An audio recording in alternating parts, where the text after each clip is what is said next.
장애에 대한 편견과 선입견에 맞서 싸우고 있는 발달 장애인과 그 가족들. 이들을 위해 마련된 발달장애인 부모대학 현장을 찾아가 봤는데요. 신나게 북을 두드리며 그동안 억눌려 있던 감정을 마음껏 해소하는 중입니다.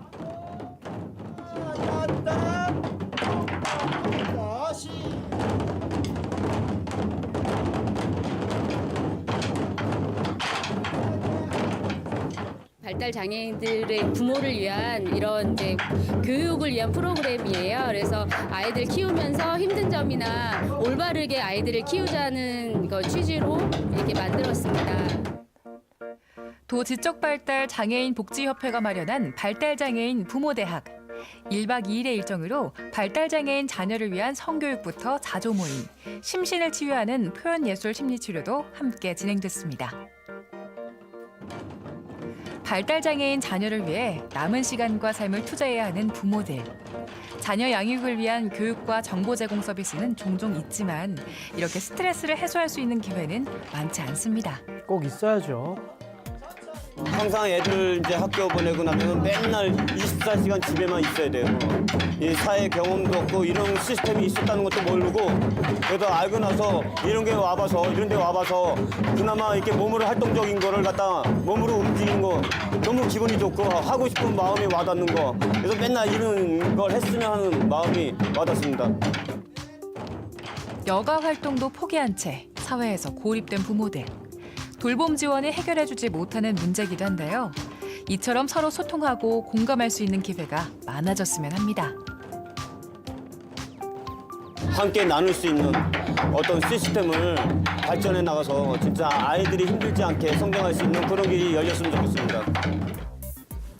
현재 발달장애인 보호시설 역시 턱없이 부족해 지원 확대 요구가 커진 상황에서 정부에서도 움직임을 보였었는데요. 장애인에 대한 지원도 대폭 확대하겠습니다. 발달장애인에 대한 주간활동 서비스를 신설하여 올 3월부터 2,500명, 2022년까지 1만 7천 명에게 서비스를 지원하겠습니다. 정부에서는 올 3월부터 발달장애인 주간활동 서비스를 처음 시행하기로 결정. 우리 지역에선 강원도 발달장애인 지원센터를 중심으로 진행되며 춘천과 원주, 강릉, 화천, 영월 5개 지자체가 참여하고 있습니다.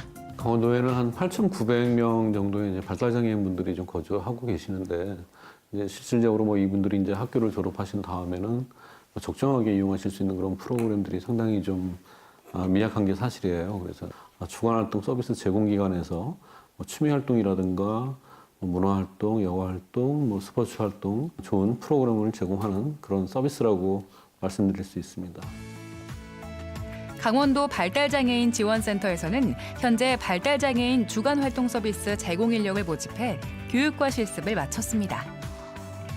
2차적으로 발생할 수 있는 그런 불이익을 저희가 많이 좀 지원을 좀 하고 있고요. 또 강원도 전체 강원도민을 대상으로 해서 우리 발달장애인 분들에 대한 좀 인식을 새롭게 할 수 있는 그런 홍보 사업을 많이 강화하고 있습니다. 발달장애인과 그 가족이 행복한 강원도. 함께 어우러져 살아가는 사회를 위해선 무엇보다 이들에게 관심을 가지고 공감할 수 있는 자세가 가장 중요할 것 같습니다. 네, 모든 장애를 가진 분들이 마찬가지겠지만 발달장애인 분들은 일상생활이나 사회생활에 제약을 받는 경우가 많기 때문에 우리 부모님들의 역할 굉장히 중요할 것 같습니다. 네, 맞습니다. 특히 도내 발달장애인 주간 보호시설의 수가 다른 지역에 비해서 훨씬 적기 때문에 네. 입소를 하지 못하고 몇 년째 대기만 하는 경우도 굉장히 많다고 합니다. 참 가족들의 고충이 좀 클 것 같습니다. 그래도 올해부터 시행된 발달장애인 주간활동 서비스가 좀 도움이 될 것 같네요. 네, 그렇습니다. 이 도내에서는 춘천과 원주, 강릉과 화천, 영월 이렇게 5개 지자체가 참여하고 있는데요. 하지만 정부의 예산 문제로 인해서 총 95명의 발달 장애인만이 혜택을 받을 수 있다고 합니다. 전체 9천여 명에 가까운 발달 장애인들에 비하면 참 많이 부족한 상황이죠. 네, 더 많은 발달장애인들이 혜택을 볼 수 있도록 확대 시행이 됐으면 좋겠네요. 자, 그런데 전국적으로도 발달장애인 지원 정책에 대한 이슈가 또 있다고 하던데 어떤 소식인가요? 네, 발달장애 자녀를 둔 부모들의 공통된 고민은 바로 자녀들의 자립인데요. 이와 관련해서 이제 막 홀로서기를 시작한 발달장애인들을 저희가 직접 만나고 왔거든요. 지금 확인하시죠. 보건복지부의 적은 예산과 소극적인 정책에 대해 현재 전국 장애인 부모연대에선 발달장애 국가 책임제를 요구하고 있는 상황. 부모들은 또한 시설 위주의 서비스보다는 발달장애인들이 사회적으로 자립할 수 있는 지원이 필요하다고 이야기하고 있습니다. 정부의 지원 사업과는 별개로 발달장애인들의 자립을 위해 노력하고 있는 지자체도 있는데요. 속초와 원주에 이어 영월군에서 얼마 전 발달장애인 카페를 오픈했습니다. 재미있고 뭐 조금 힘들지만 하고 싶은 거는 하면 좋겠다고 생각했어요. 하지만 정부와 지자체의 도움 없이 발달장애인들의 자립을 돕는 곳도 있습니다. 도지적발달장애인 복지협회에서 운영 중인 이곳 생활관에선 발달장애인들이 함께 살면서 사회 적응 훈련을 하고 있습니다. 저희 이제 강원도 지적발달복지협회에서 회장님께서 이곳을 운영하고 계시는 거거든요. 그래서 여기 계시는 분들은 발달장애인 분들이시고 남자분들도 계시고 여자분들도 같이 계시는 곳이에요. 자기 스스로 독립생활을 하고 이제 언젠가는 자립을 하셔야 되잖아요. 그런 것을 연습하기 위한 하나의 공간이라고 생각하셨으면 좋겠습니다. 일상을 살아가는데 가장 중요한 것들을 터득하는 공간. 직접 저녁도 준비해봅니다. 뭐가 필요할까요? 필요한 거 먼저 생각해 보시고. 필요한 거야? 네. 프라이팬. 후라이팬. 또 소금? 소금도 넣어도 되죠. 네. 교사는 이들의 일상을 함께하면서 모든 걸 스스로 해결하도록 도와줍니다. 부모가 아니면 해줄 수 없는 세심한 가르침은 이들의 홀로서기에 큰 힘이 됩니다. 요리하는 거 재밌어요? 네. 제가 먹고 싶은 거나 뭐 만들어 먹을 수도 있으니까. 요리뿐만 아니라 병원에 가서 진료받는 법과 대중교통을 이용하는 법까지 사회 구성원이 되기 위해선 이처럼 많은 노력이 필요한데 아직 현실은 그렇지 않습니다. 어떻게 살아가는 방법을 알려줄 수 있는 곳이 없다 보니까 이곳에서는 이제 뭐 돈의 개념이라던가 마트를 이용하는 거. 그래서 이분들이 스스로 독립하기 위한 하나의 중간 단계 역할을 이곳에서 배워서 나가시기 위해서 들어오신 분들이 더 많다고 생각하시면 될 것 같습니다. 정부에서 지원하는 보호시설의 개념이 아닌 실제 독립을 목표로 하는 곳이기 때문에 이곳에서 생활하는 발달장애인들은 홀로서기가 가장 큰 목표입니다. 자립을 하고 싶은데 보증금이 없다. 그러면은 자립을 못 하잖아요. 또는 이제 친구들 사이의 관계 뭐 이런 것도 또 배울 수도 있고 이런 것들 얘기하실 때 그런 얘기도 이제 저희가 상담도 해드리기도 하고.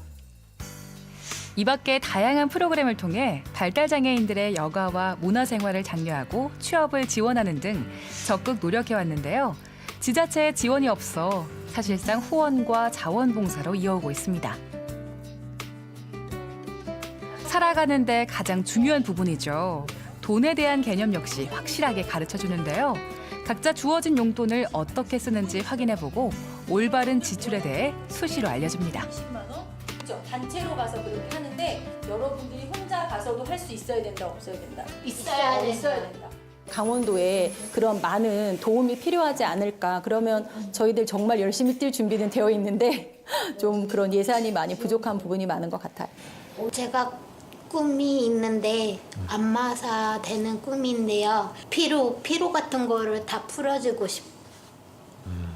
스타벅스 만들어서 드리고 싶어서. 가장 하고 싶은 거 했더니 시집 가고 싶다고 하셨는데. 네, 그거는 장래 미래고요. 마지막으로 뭐 이렇게 하고 싶은 얘기는 없으세요? 하고 싶은 얘기는 많이 도와주세요. 이제는 발달장애인과 부모들의 목소리에 귀를 기울이고 민간의 노력에 공감하는 게 중요할 텐데요. 그들에게 진짜 필요한 지원이 무엇인지 다르게 바라보는 것 역시 필요하겠죠?